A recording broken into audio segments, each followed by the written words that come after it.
Hola, este es el quinto episodio de la segunda temporada de Lanzallamas. Soy Pablo Bufo.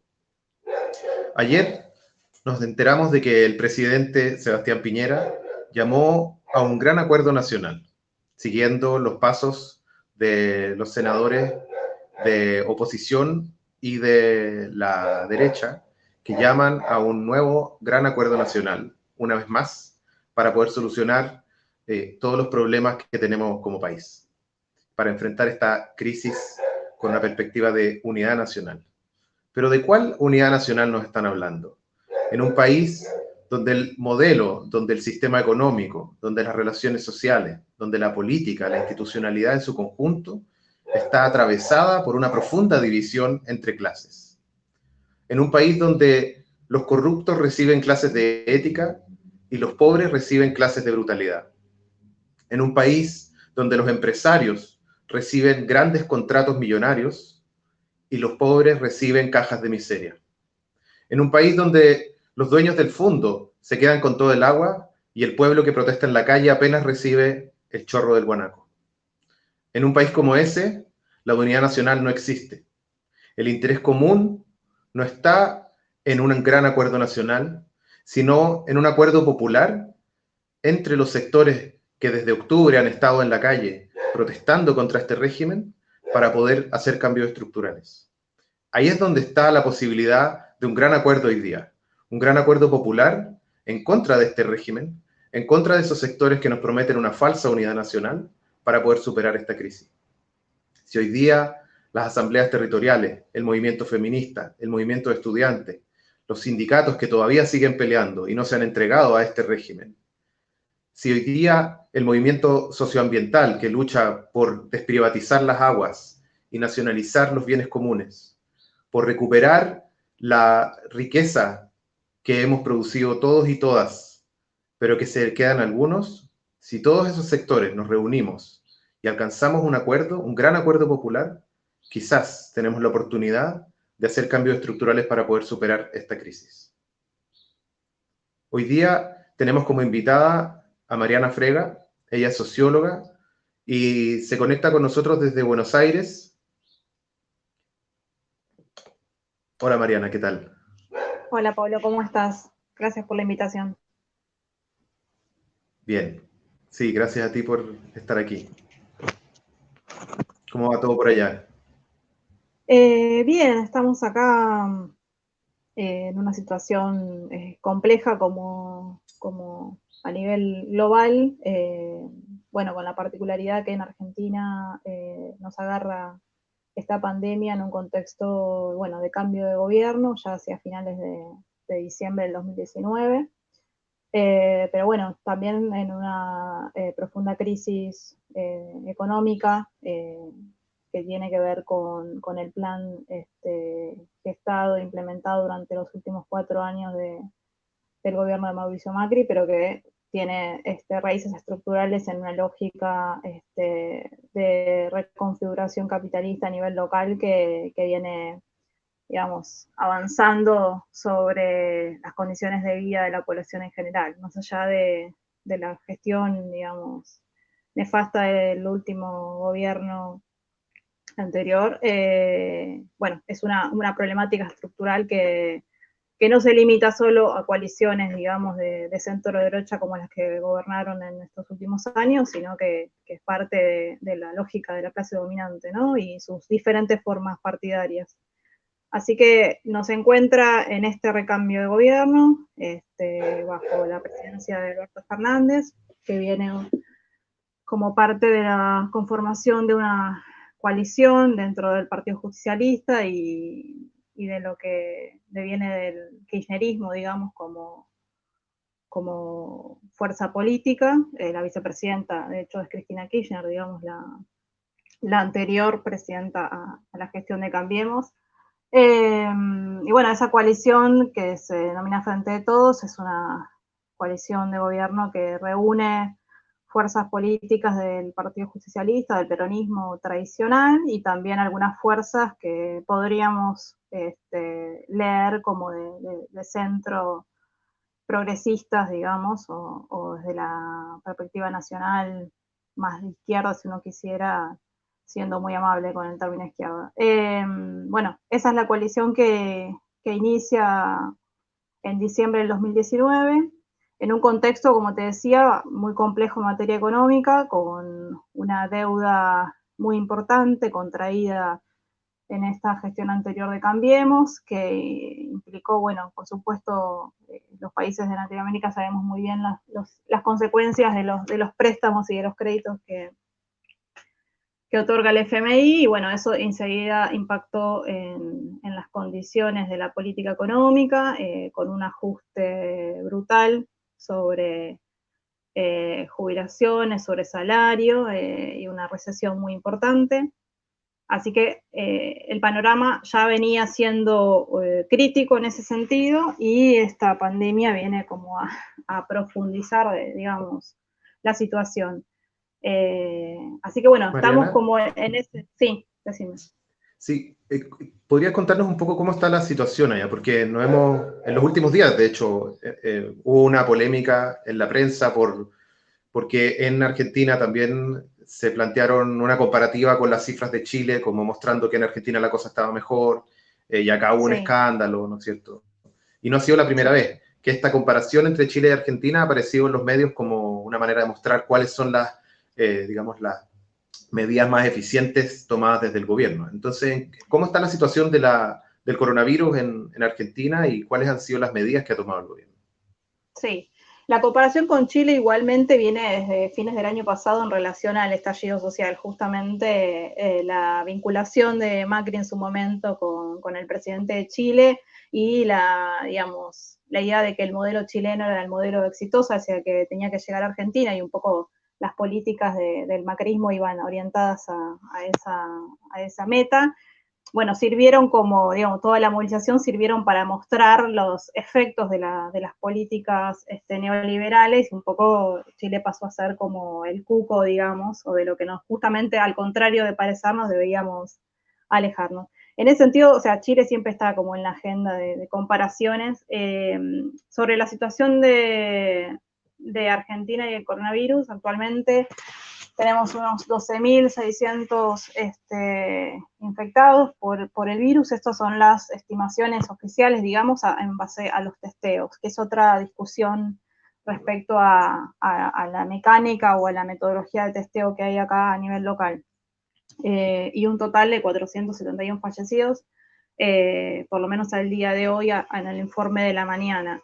La situación, digamos, desde el principio, cuando se inició, digamos, la pandemia y cuando comenzó a expandirse en Europa, debido también al tráfico y la comunicación entre Europa y Argentina, sobre todo con respecto a España e Italia, fue bastante rápido, digamos, la forma en que llegó a través de viajeros, digamos, a acá.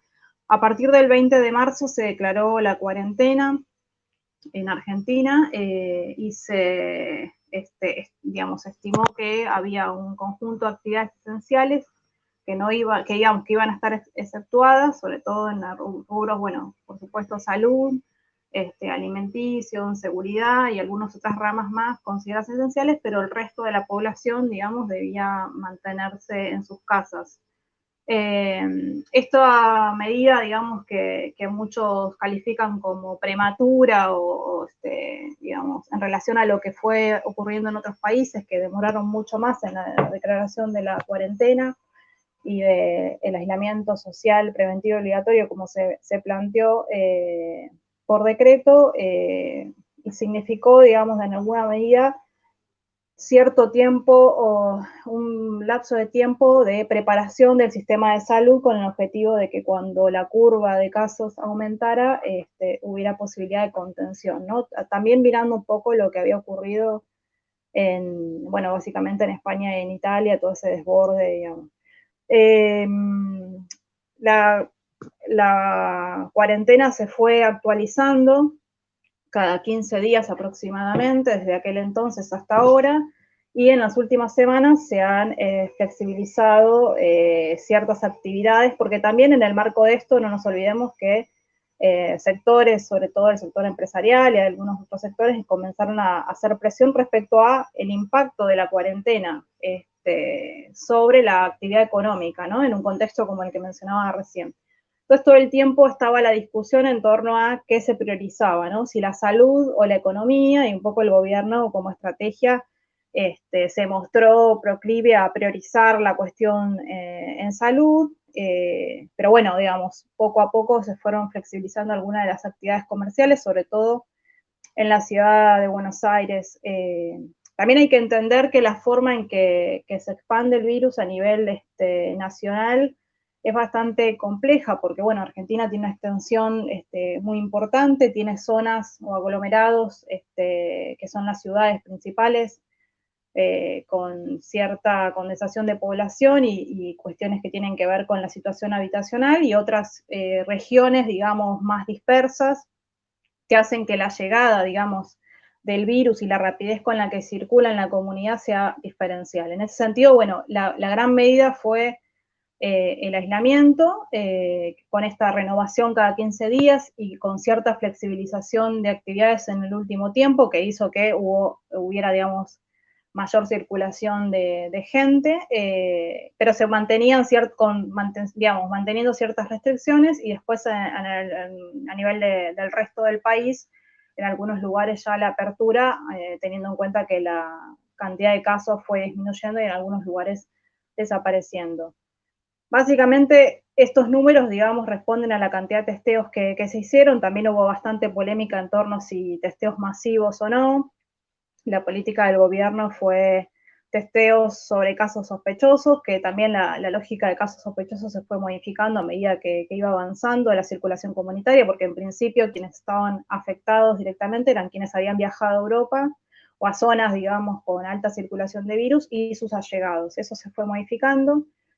Y después también hubo producción nacional por parte de científicos y científicas de testeos locales que, digamos, hacen o suponen cierta accesibilidad en cuanto a la cantidad de producción y a los costos que esto tiene, ¿no? Que es otra cuestión. ¿Cuánto invierten los gobiernos en detectar o en abordar esto? En el marco de esto que te mencionaba, lo que se hizo fue intentar preparar el sistema de salud, no solamente dentro de lo que tiene que ver con la atención en salud pública, digamos que es la que va a tener mayor demanda seguramente, y también en el sector privado se dispusieron también hoteles, digamos, como lugares para hacer aislamiento en el caso de los viajantes, pero también para la atención de los casos más leves, y también algunos predios nacionales y de la ciudad que también con la disponibilidad de camas para ese tipo de situaciones, digamos, previendo que los hospitales y los centros de salud en algún momento van a estar en el pico de saturación, digamos, ¿no? Por la cantidad de casos. Lo que logró la cuarentena digamos, tan poco tiempo de que llegaran los primeros casos al país fue, de algún modo, que el famoso crecimiento, digamos, de casos fuera bastante controlado, y la multiplicación de casos fuera entre periodos más alargados, con lo cual no se dio todavía un pico de saturación que se supone que vendría ahora en junio, digamos, ¿no? Con el aumento. Claro, comparativamente, en términos de la cantidad de población, la cantidad de personas contagiadas o al menos detectadas en contagio, pero fallecidas, también es tremendamente inferior allá que acá, considerando la diferencia Claro, demográfica. sí. Eso solamente si estimamos, digamos, los casos que han podido ser registrados a través del testeo.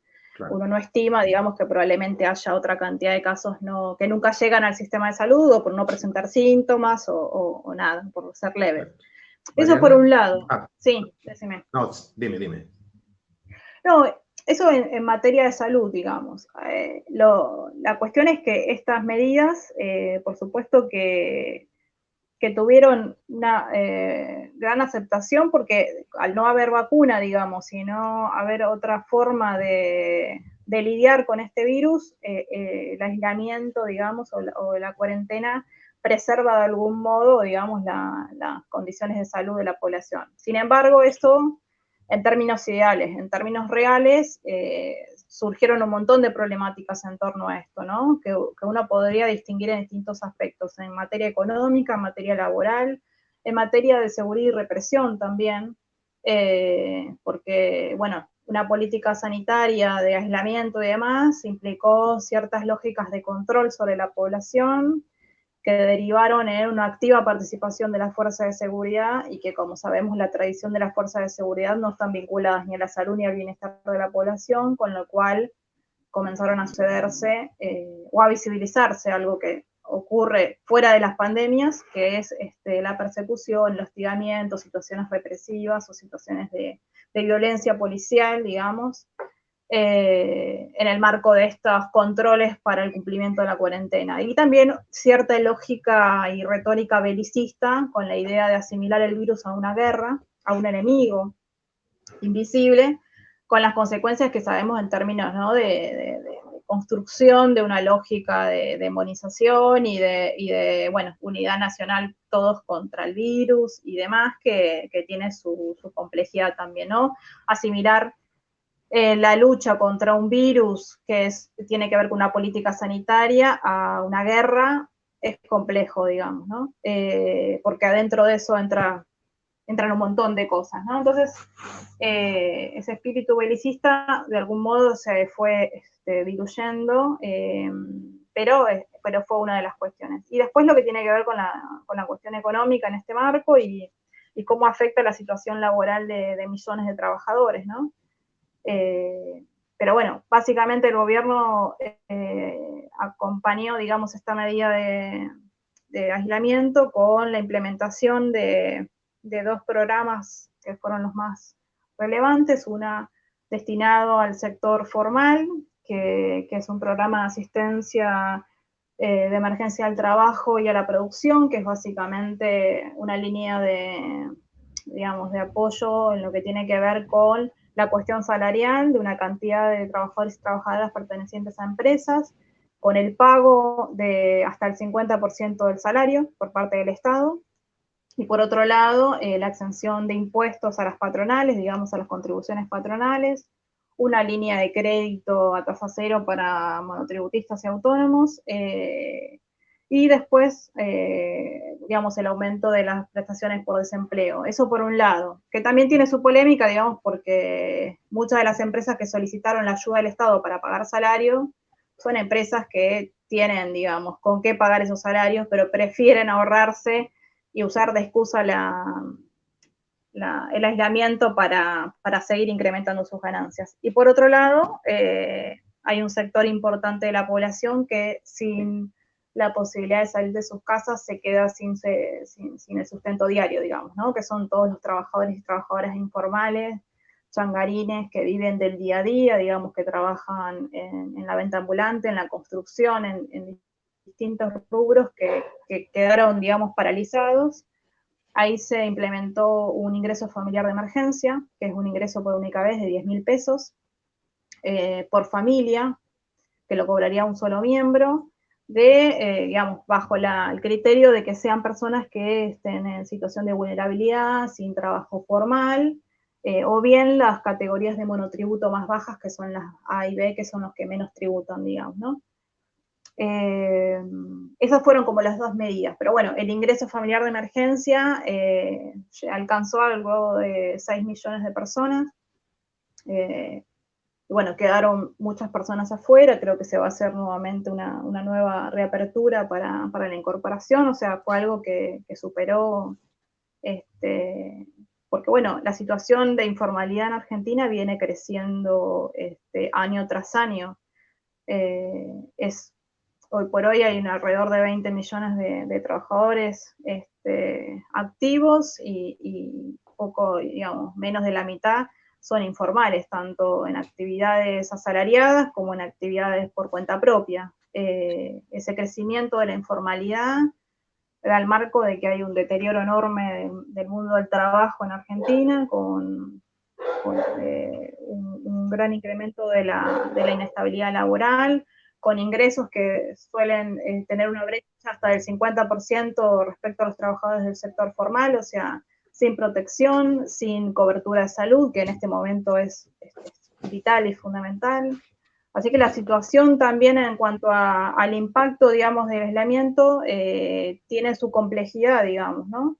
Y por otro lado, en lo que tiene que ver con el sector formal, hubo gran cantidad de suspensiones, de reducciones salariales y de intentos de despidos, digamos, que hubo muestras de parte de grupos de trabajadores y del sindicalismo, digamos, combativo, antiburocrático.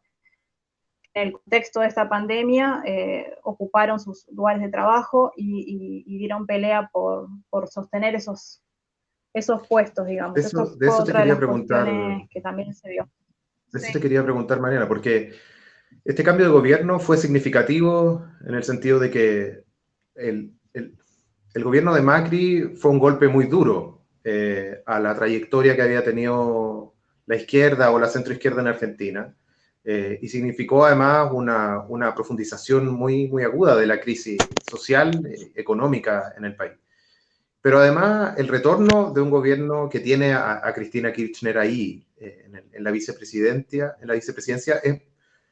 es algo que generó muchos debates, mucha confusión también en algunos sectores. Acá también, incluso la misma izquierda acá no sabía muy bien qué posición tomar. Y incluso cuando nos enteramos del triunfo electoral de Alberto Fernández, fue algo que recibimos casi como una buena noticia porque significaba que Piñera perdía un aliado en el contexto de la revuelta que estábamos experimentando.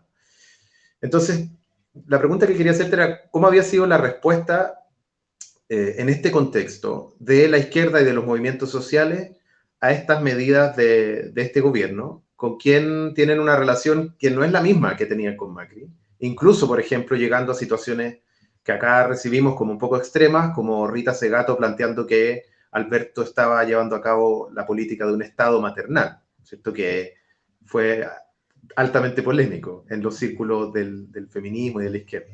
Sí.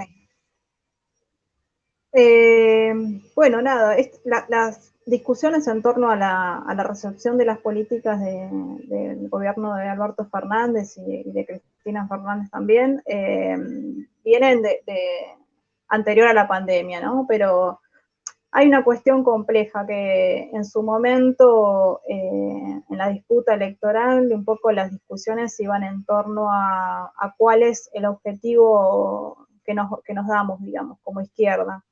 Y en ese sentido, la izquierda local es bastante heterogénea, bueno, calculo como en todos lados, no es ninguna novedad nacional, pero bueno, acá tenemos un debate histórico siempre que tiene que ver con las configuraciones de Argentina en particular, que es qué hacemos con el peronismo, o el vínculo de las izquierdas, digamos, revolucionarias con el peronismo, ¿no? Y sus matices. Sabemos que dentro del peronismo históricamente hubo quienes se identificaron con los sectores más reaccionarios y de derecha, quienes se consideraban de centro y quienes también reivindican una tradición revolucionaria, quizá más visible en los 70 que ahora, por supuesto, que también, digamos, se sienten parte de ese movimiento. Entonces, esa complejidad siempre atravesó los debates de la izquierda.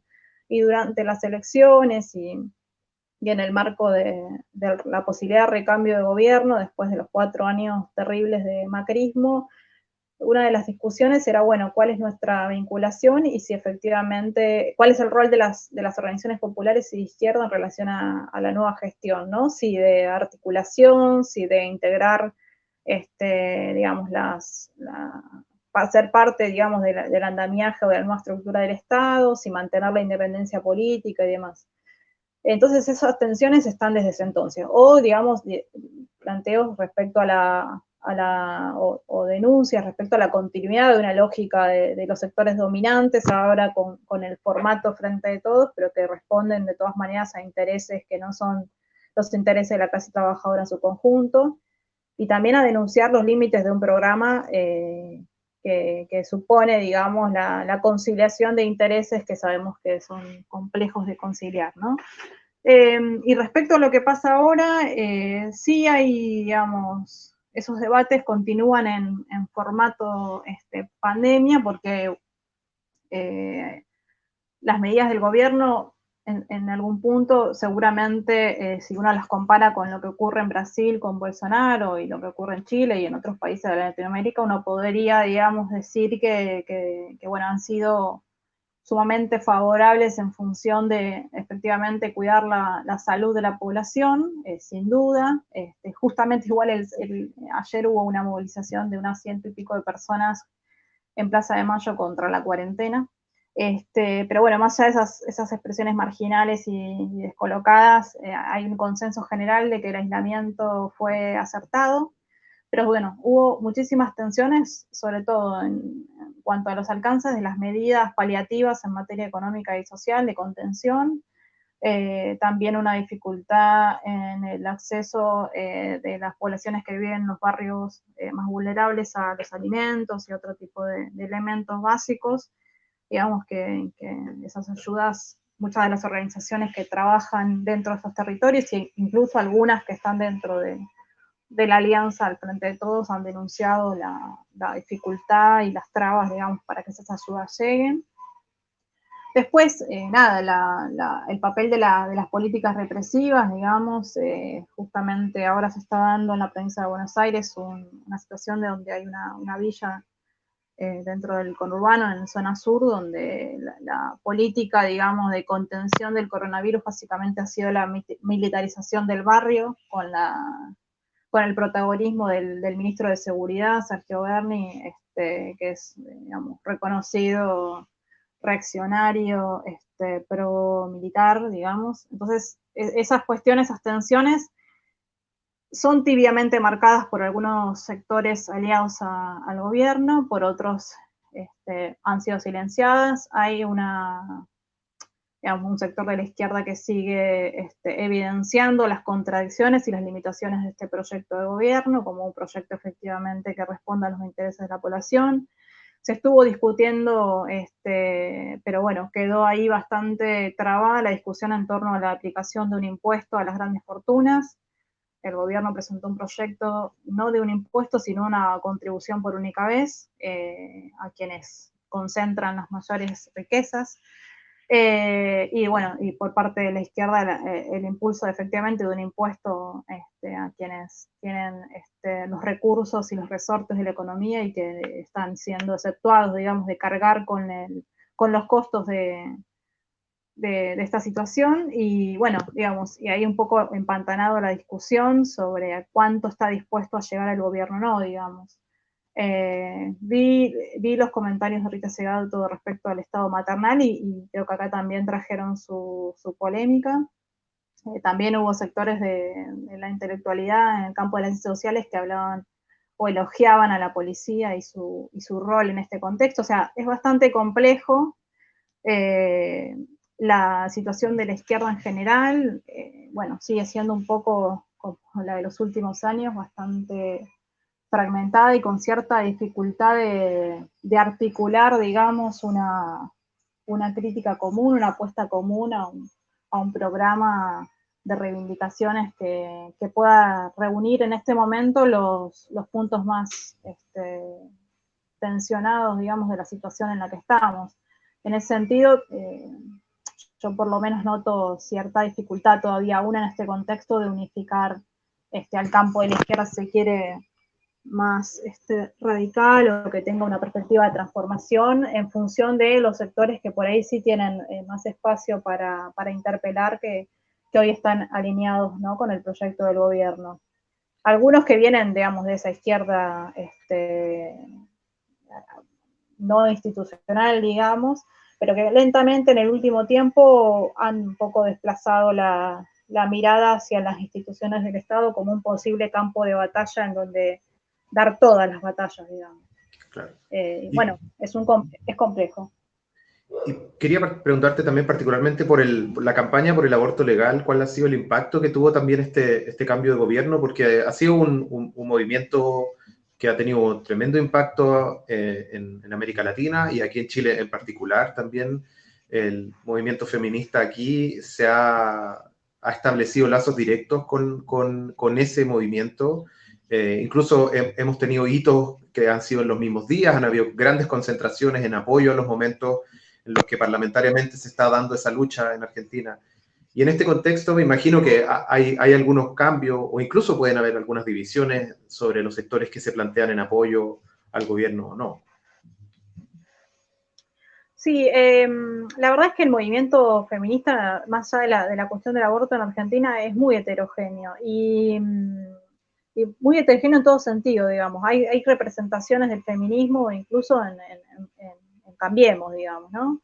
O quienes han articulado cuando fue la discusión por la ley y se logró la media sanción en 2018, digamos, incluso sectores de esa coalición han sido claves en el lobby del Congreso.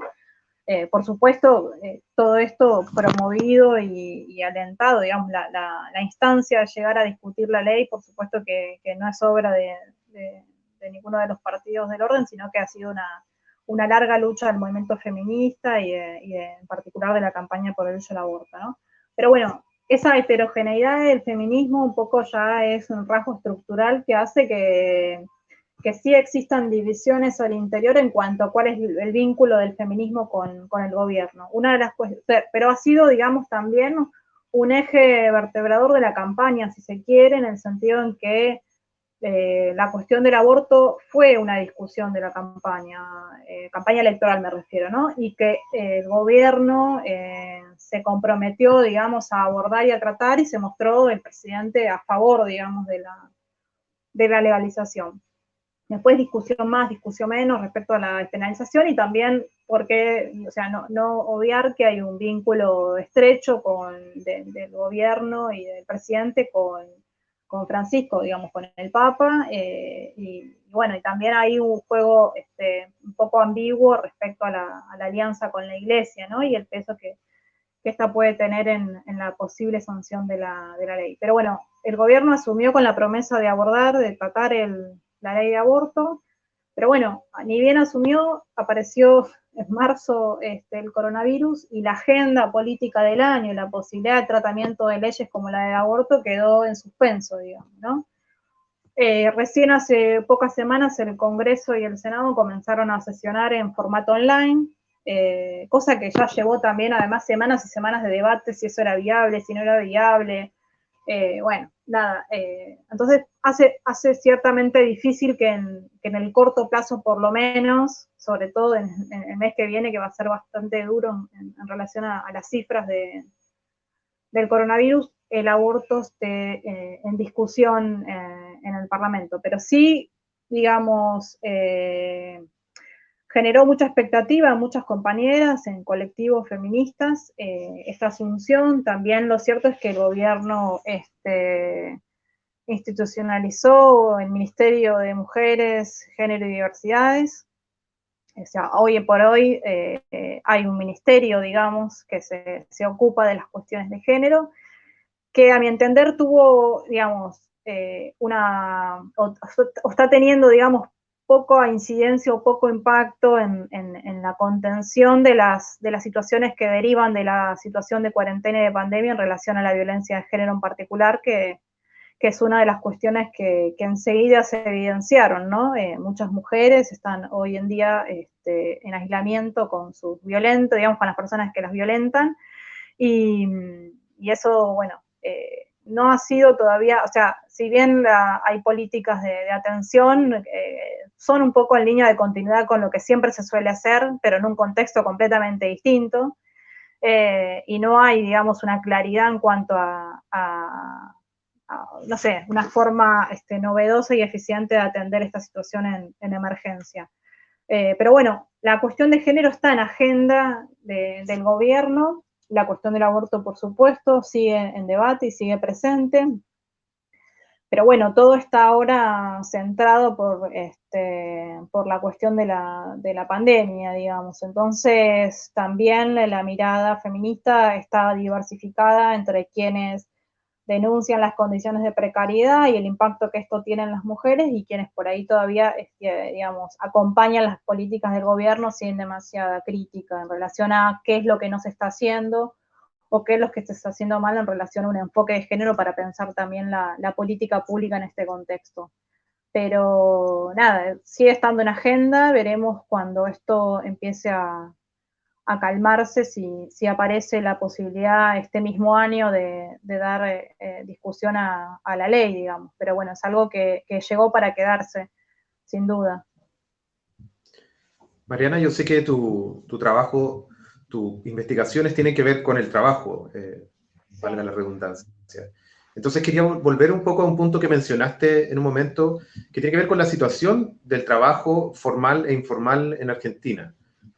Esto ha sido algo que en las últimas décadas también se ha evidenciado cada vez más, ¿no es cierto? Un avance en la precarización del empleo formal y un crecimiento importante del sector informal en todos lados. Y sabemos que en Argentina también es un sector muy grande, que ha sido un problema constante.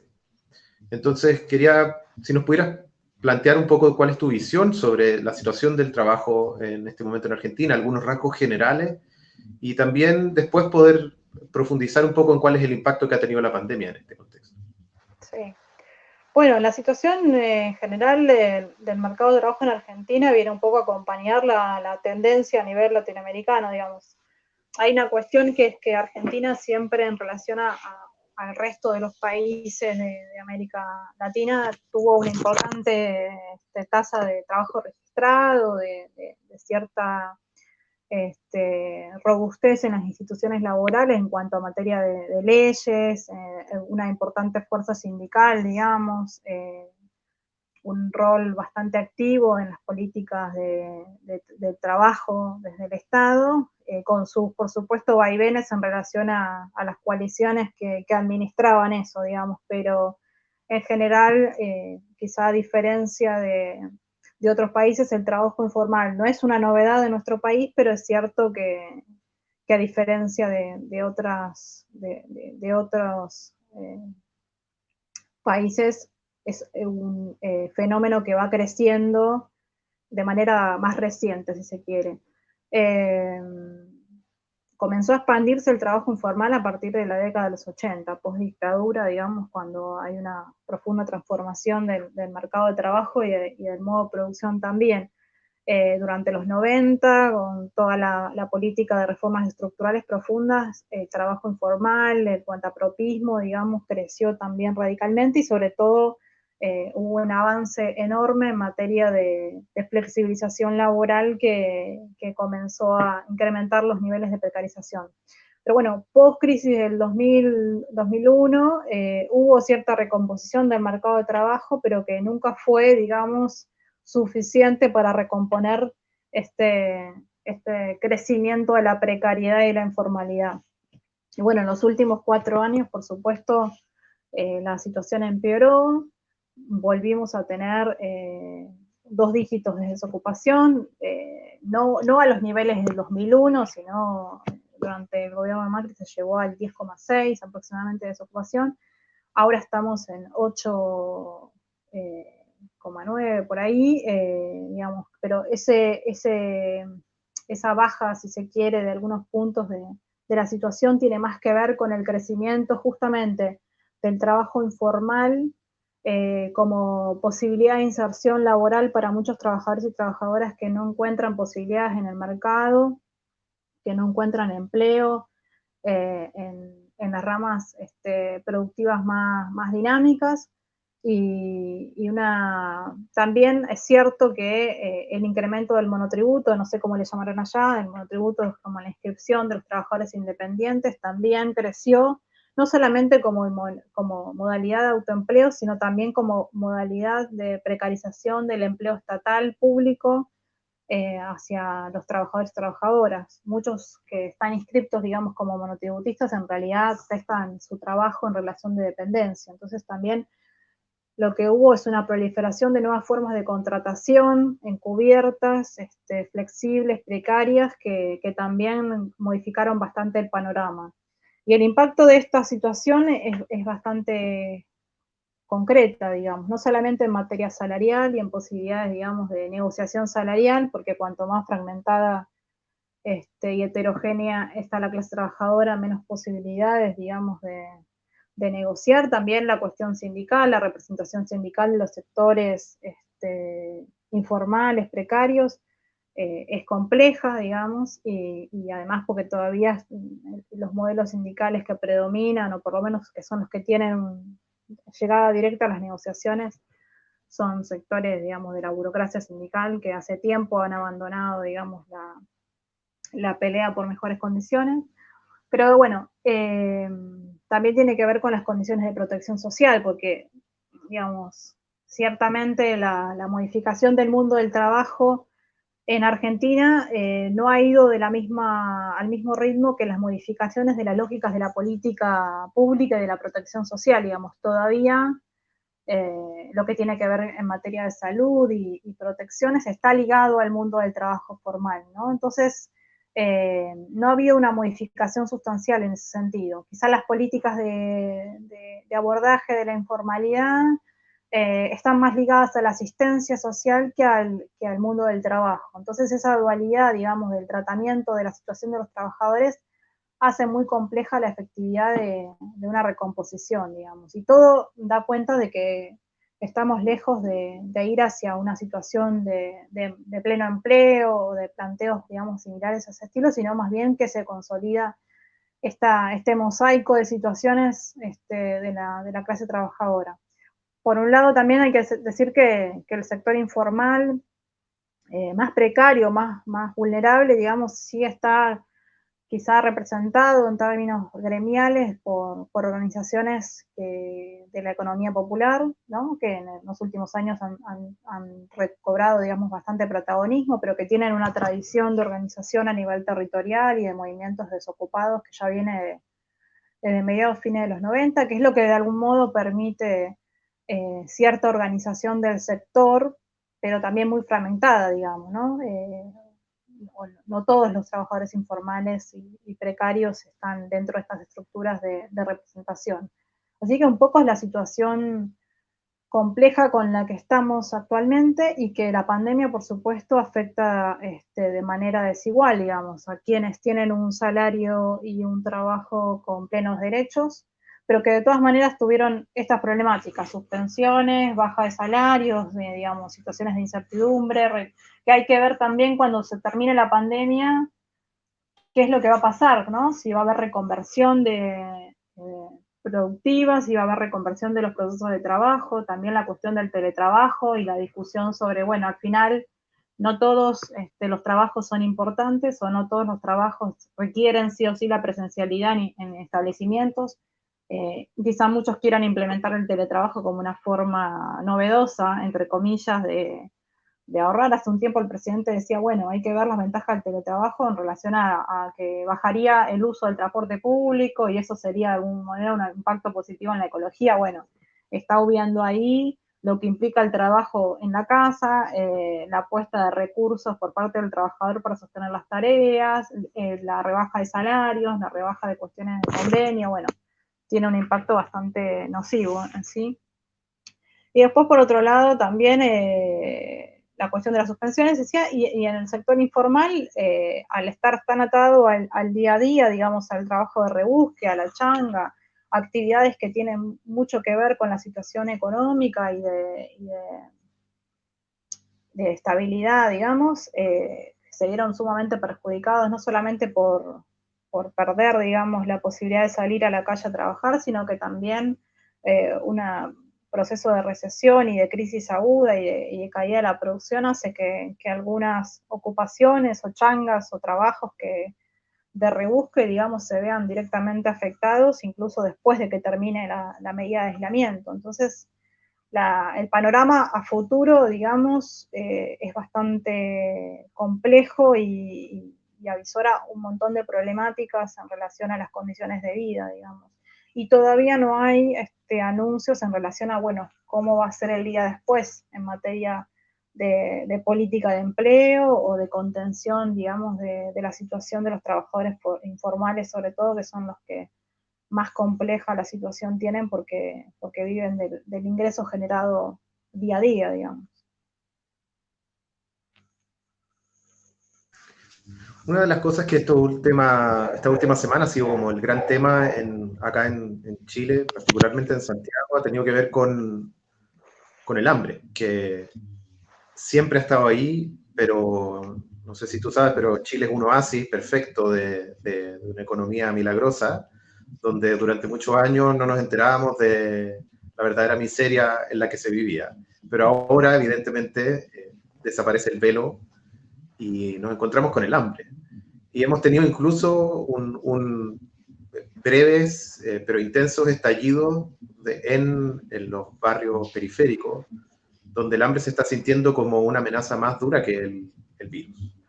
Quería preguntarte si es que eso, ¿cómo ha aparecido eso y cómo ha sido la respuesta del gobierno? Acá, por ejemplo, han hecho grandes negocios para poder repartir algunas cajas que claramente no alcanzan para la subsistencia. Y quería preguntarte también si es que esa dimensión de esta precarización ha aparecido recientemente por allá. Sí, la cuestión del hambre, bueno, mira, ha aparecido recientemente, en realidad es una cuestión estructural y que ha sido también previo a la pandemia uno de los ejes en el que el gobierno intentó, digamos, incursionar como núcleo central de su programa de gobierno. ¿Por qué? Porque ni bien asumieron, organizaron una suerte de mesa de trabajo de distintos sectores bajo el lema, ¿no? Argentina contra el hambre. Esto fue previo, digamos. Entonces ya la cuestión del hambre estaba en agenda porque, bueno, como te decía, la situación con la que finaliza la gestión de Macri, digamos, es dura y ya comenzaba a verse el incremento, digamos, de la necesidad de asistencia alimentaria en muchos hogares, muchas familias, y también el crecimiento, sobre todo, de los comedores comunitarios de las organizaciones y la denuncia que hacían estas organizaciones del incremento de gente que empezaba a asistir, digamos, y a pedir ayuda alimentaria. Entonces ya estaba en agenda la cuestión del hambre. Ahora, por supuesto, digamos, se endurece mucho más la situación por todo esto que comentaba en relación al trabajo y a la cantidad de gente que vive del día a día.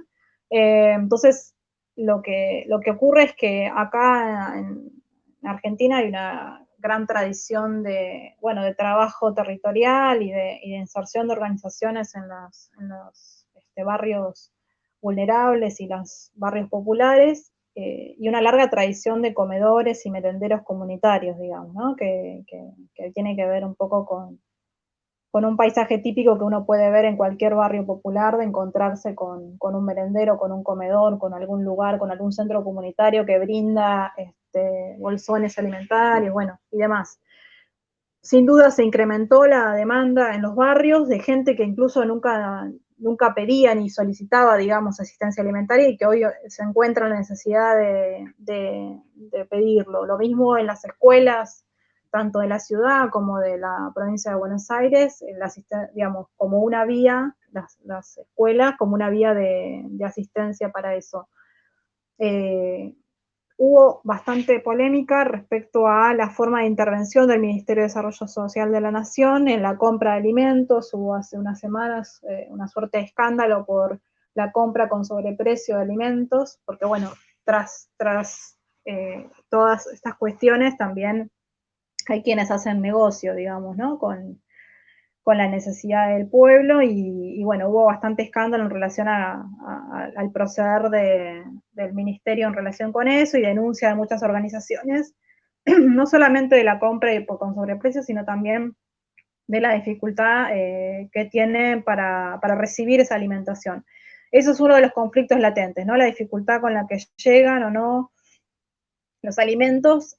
Son las organizaciones fundamentalmente las que se están encargando de distribuir esos alimentos, de sostener los comedores en los barrios, algunos con más o menos ayuda, pero básicamente un poco amparados en la gimnasia que tienen las organizaciones de estar poniéndole el cuerpo en situaciones de crisis, digamos. Para nosotros no es novedad en ese sentido.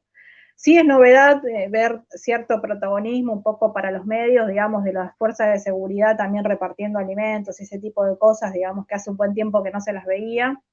sobre todo con esta relación entre el estado maternal que supone Rita Segato, pero bueno, que tiene que ver con darle un tamiz de misión, digamos, social y sanitaria a las fuerzas militares, que bueno, lejos de eso se han conocido cantidad de casos de abuso policial, de tortura y demás, ¿no? Pero bueno, básicamente quienes están en el territorio son las organizaciones y son las encargadas de la distribución de eso.